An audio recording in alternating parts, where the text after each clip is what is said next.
नमस्कार दोस्तों, जय हिंद, भारत माता की जय। आज का टॉपिक बहुत हॉट होने वाला है। बहुत ज़्यादा इसके अंदर कंट्रोवर्सी हो गई है, आयुर्वेद वर्सेज एलोपैथ। तो एक तरफ जहां आयुर्वेद के जनक ही मैं बोलूँगा उनको, ऐसा नहीं है कि आयुर्वेद उससे पहले नहीं था, लेकिन आयुर्वेद को जिस मुकाम पर आज पहुंचा दिया है बाबा रामदेव ने, सबसे पहले मैं बाबा रामदेव जी को कोटि कोटि नमन करता हूँ।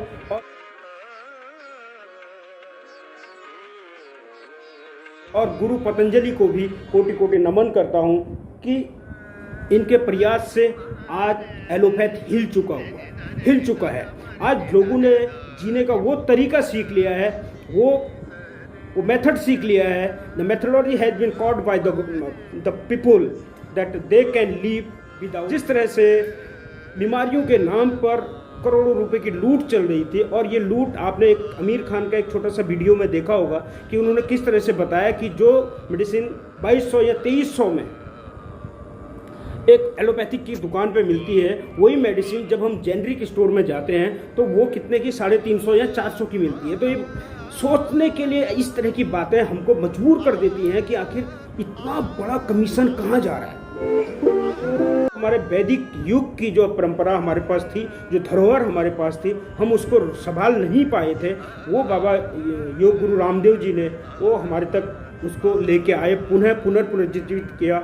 और आपको पता है कि अंतर्राष्ट्रीय योग दिवस भी उन्हीं के कारण आज पूरे दुनिया में मनाया जाता है। तो आज आयुर्वेद का वो मुकाम आ चुका है जहाँ एलोपैथ परेशान होने लगा है। एलोपैथ बहस करने लगा है कि हम बड़े आयुर्वेद से, और आयुर्वेद कहने लगा है हम बड़े एलोपैथ से। अब मैं फैक्ट बताता हूँ कौन बड़ा। एक्चुअली एलोपैथ आपको जीने का तरीका कभी नहीं बताता है। एलोपैथ आपको नहीं बताता है कि जीना कैसे है। एलोपैथ केवल बीमारी लग जाने के बाद आपको इलाज देता है, और वो भी परमानेंट नहीं, टेम्परेरी टाइम बीइंग इलाज वो देता है। वहीं दूसरी तरफ आप देखेंगे कि आयुर्वेद आपको जीना सिखाता है, और बीमारी हो ही ना, और अगर हो गई है तो उसको जड़ से फिनिश करने का आपको पूरा मेथड आपको बताता है। तो this is the fraction between the allopathy and the Ayurveda. So my suggestion and my vote to Ayurveda. हम क्यों बीमार पड़े? हम पहले ही वो जीवन यापन करें, उस तरह से जिए कि हम बीमार ही ना पड़े। तो आयुर्वेद हमको सुबह उठने से लेके रात सोने तक का पूरा डाइट चार्ट, पूरा प्रोग्राम, पूरा शेड्यूल देता है।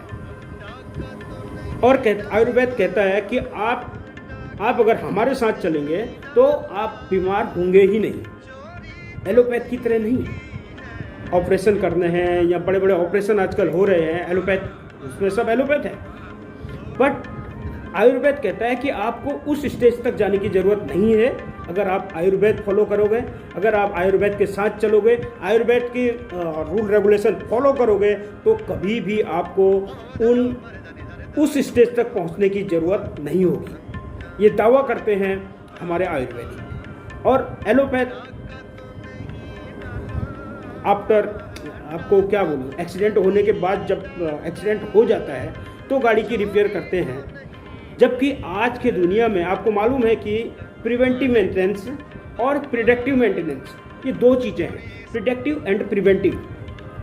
अब आयुर्वेद प्रिडिक्टिव एंड प्रिवेंटिव की बात करता है। तो कौन बेहतर है दोस्तों? आपका फैसला आपके सामने है, और मैं हमेशा आयुर्वेद के साथ हूँ, क्योंकि मैंने इसको देखा है, करके देखा है। मैं भी पहले बहुत स्वस्थ नहीं रहता था, लेकिन जब से मैंने खाने का तरीका, पानी पीने का तरीका, खाने का भी क्या मेथड है, कब खाना चाहिए, क्या साथ कॉम्बिनेशन खाना चाहिए, क्या नहीं खाना चाहिए, किस किस के बीच कौन सी चीज़ आपके लिए अच्छी है। 3 तरह के जैसे आयुर्वेद में बताया गया है, वात, कफ और पित्त, इन 3 चीज़ों की बात की गई है आयुर्वेद में। तो इसके अनुसार अगर हम अपनी बॉडी को मेंटेन करते हैं और अपने बॉडी का नेचर समझते हैं कि हमारी बॉडी किस तरह की है, उसके अकॉर्डिंग हम अगर अपना खाना पीना रखते हैं, अपना रूटीन रखते हैं, तो मैं दावे के साथ कह सकता हूँ कि पिछले 6-7 साल में जब से मैं भी देख रहा हूँ बाबा गुरुदेव को, तब से मुझे भी कोई बीमारी नहीं हुई है। तो आप भी वो सब कर सकते हैं, आप भी समझ सकते हैं, अनुभव कर सकते हैं। अगर आप चाहें तो आयुर्वेद को फॉलो करके आप निरोगी रह सकते हैं। ये मैंने देखा है, इसके साथ मैं हमेशा हूँ। और कहीं भी मुझे ये अगर मौका लगे कि आयुर्वेद के बारे में बोलना है तो जितना मुझसे हो सकेगा मैं ज़रूर बोलूँगा, पॉजिटिव बोलूँगा, क्योंकि मैंने वो रिजल्ट हासिल किए हैं आयुर्वेद से। तो मैं हमेशा आयुर्वेद के साथ जाऊँगा। आयुर्वेद हमें जीना सिखाता है, आयुर्वेद हमें निरोगी रहना सिखाता है, आयुर्वेद हमेशा हमको स्वस्थ रखने की बात करता है। जय हिंद, जय भारत, वंदे मातरम।